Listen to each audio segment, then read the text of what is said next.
खबर सामने आ रही है जहां मक्का मदीना के ठीक ऊपर मिसाइल अटैक हुआ है। इजराइल की ओर से दागी गई है मिसाइल अटैक से हड़कंप मच गया है। तो आपको बता दें, मक्का मदीना के ठीक ऊपर मिसाइल अटैक हुआ है। इजराइल की ओर से दागी गई है ये मिसाइल, और ये जो हड़कंप है इस मिसाइल अटैक से मक्का मदीना के ठीक ऊपर, आप देखिए कि किस तरीके से ये हमला हुआ है। इजराइल की ओर से ये मिसाइल दागी गई है, ये जानकारी भी सामने आ रही है। और अजय की लगातार जो मौजूदगी है वो हमारे साथ है। अजय, क्या हूती के आतंकवादी हैं जिन्होंने इस घटना को अंजाम दिया है? क्योंकि जो तस्वीरें सामने आ रही है वो डराने वाली है।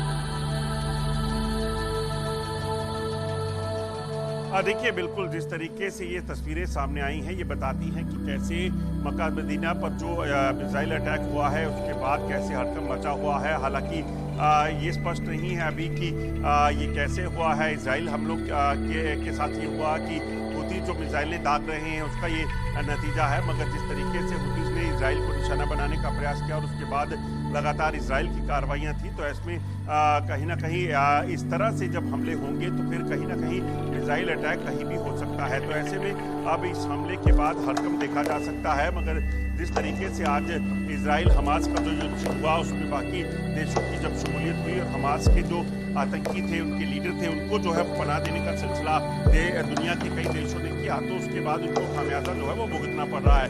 यही लग रहा है कि जिस तरीके से जो पनाह जो है वो हमास के आतंकियों को, लीडरों को जो है दी जा रही थी इस देश में, उसके बाद जो है ये कार्रवाइयाँ इजराइल की तरफ से की गई थी और इजराइल ने इस चीज़ को माना भी था। अच्छा अजय, देखिए एक बात तो ये है कि पिछले कुछ दिनों से अगर आप इजराइल की गतिविधियों को देखें तो वो ऐसी जगहों पर हमला कर रहा है जो अनएक्सपेक्टेड है। क्या इजराइल अब ये मानकर बैठा है आर या पार की स्थिति में? क्योंकि आप देखिए सना में उसने हमला किया था, कतर में हमला कर दिया था जहां पर की शांति के लिए बातचीत चल रही थी, तो और अब ये हमला किया गया है। कुल मिलाकर इजराइल की मंशा क्या लग रही है? देखिए, इजराइल ने पहले दिन ही साफ कर दिया था जब उसने हमास का हमला हुआ था। उसने कहा था कि हमास को वो पूरे तरीके से बर्बाद कर देगा। हमास पर, गाजा पट्टी पर हमलों के बाद आप देखें तो जिस तरीके से कार्रवाई हुई, उसके बाद जो कार्रवाइयाँ बाकी देशों पे, हुतीस पर कार्रवाई हुई, हुतीस पर हमले हुए, आप देखें तो लेबनान में हमले हुए, अब जो है मक्का की बात की जा रही है, तो आप देखें तो इस कतर में जो हमले हो रहे हैं इसकी वजह बड़ी साफ है। जिस देश ने हमास को समर्थन दिया या उसको सहयोग देकर उसे शरण दी, उन पर कार्रवाइयां जो है वो इजराइल की तरफ से की जा रही हैं।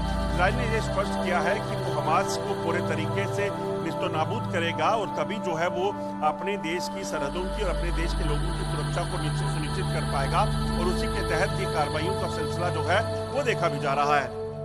कुल मिलाकर अजय, ये माना जाए कि जो नेतन्याहू लगातार कहते हैं कि चाहे हमास हो, हुती हो या कोई भी आतंकवादी संगठन हो, और सबसे बड़ी बात कि उनका साथ जिसने भी दिया है, जिस तरीके से दिया है, चाहे आप हथियार देकर दे, पैसे देकर दे, सैनिक देकर दे, चाहे कैसे भी आप अगर करेंगे तो मतलब आप सीधे सीधे हमसे दुश्मनी ले रहे हैं और इजराइल का वो दुश्मन बन जाएगा जो हुती या हमास जैसे आतंकवादियों का साथ देगा।